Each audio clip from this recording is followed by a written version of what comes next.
Welcome to Faith in 5, a weekly video devotional designed to discuss practical spiritual concepts in 5 minutes or less. I'm your host, Mark Vandella. I meet with and coach a lot of couples, and one of my favorite conversations to have with couples is about their pet peeves. So I ask couples, what are your pet peeves about the other person in your marriage? And it's kind of fun. It always seems like a little bit of a pivot from where the conversation should go, but it's fun to hear people bring up the littlest things. One couple talked about that one of the partners left the cap off of everything, like every water bottle, every tube toothpaste. For some reason, caps were just not her jam. And another couple shared that, the stuff just gets left all over the house. Like shoes are left out, keys are left out, then wallet gets left on the table. Like things are just always out in the open. Other people making the bed, like why does he not make the bed? Or why does she leave it a mess? I like to climb into a comfy bed at night. And then they argue about, well, then we can make it right before we climb into it, right? There's all these things that we let build up inside of us, and then that leads to frustration.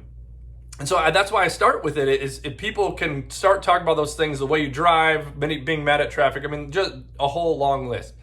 But when we start there, it starts, we usually think that it's going to start all these fights, but all of a sudden these little tiny things that are pet peeves start to lose their power in our relationship. You can see people start feeling like, that's kind of dumb that I get very mad about that. There's all these tiny little things.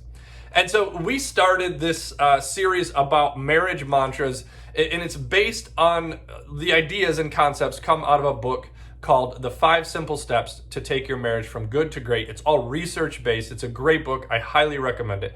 But today's doesn't exactly come out of that book, although the number one finding from her relationship study is that frustration is the number one thing that leads to unhappy marriages.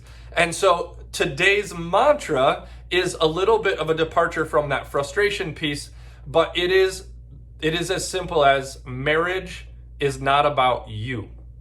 And I know that's an unpopular opinion. Most people do not like hearing that. I often do not like coming to that conclusion, or I guess accepting that reality. But the reality is life and all relationships, but especially marriage, is not about you. And now I know there are outlier situations. I'm not advocating for somebody to stay in a really unhealthy, toxic situation, dangerous situation, abusive situation. That's not what this is about.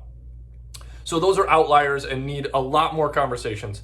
But at face value, when we get married, unfortunately, we have this idea that marriage is going to make us happy, and that all of our needs are going to be met, and it's just going to be this blissful place. And unfortunately, that means we're going to have our expectations unmet, and it's going to lead to frustration, which, again, the research shows, that means you're going to be in an unhappy marriage.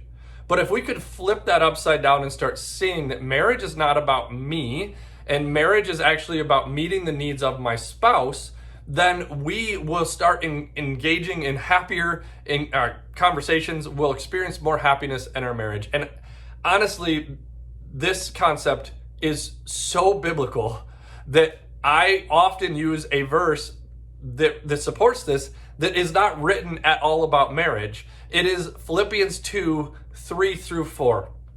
And Paul says, "Do nothing out of selfish ambition or vain conceit. Rather, in humility, value others above yourselves." Value your spouse above yourself. Not only looking to your own interest, but to the interests of others, your spouse. And in your relationship with one another, have the same mindset as Jesus Christ. Jesus did not come here for himself. He came here for us. He came here for everyone else. And in our marriage, if we could convince ourselves that if we put ourselves aside long enough and we step into this relationship with everything we have to serve our spouse, to love our spouse, and meet all of their needs, we have this little phrase inside of our marriage coaching program that we say, if you meet the needs of your spouse, the likelihood of your needs being more regularly met goes way up.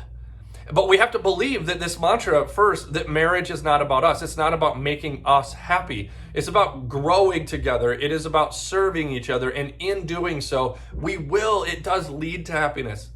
But if our first and foremost desire inside of a marriage is that we are happy and that all of our needs are met, we are going to be disappointed. We are going to be frustrated, and it will lead down the course of an unhappy marriage. And so in your marriage this week, in all of your relationships, in fact, consider what your faith is asking you to do, and do two things, two simple things. One, intentionally shift your habits and behaviors on behalf of your spouse. Think about those little pet peeves, those annoying things that you know are there that drive them crazy, and for at least the next week, do everything you can to try not to do them. Like, go ahead and put the cap on a water bottle. Go ahead and put your shoes away. That's one for me. Do little things to show your spouse that you are intentionally adjusting your behavior for their sake. And you will watch those little pet peeves in their life start to wane and drift as well, because they will want to do the same back to you.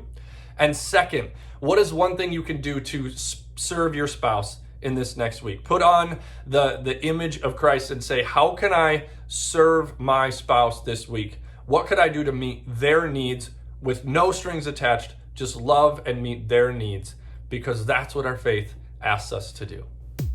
Thanks for watching Faith in 5. If you like what you see, please like and share. If you're interested in making a donation to our ministry, please click the link below.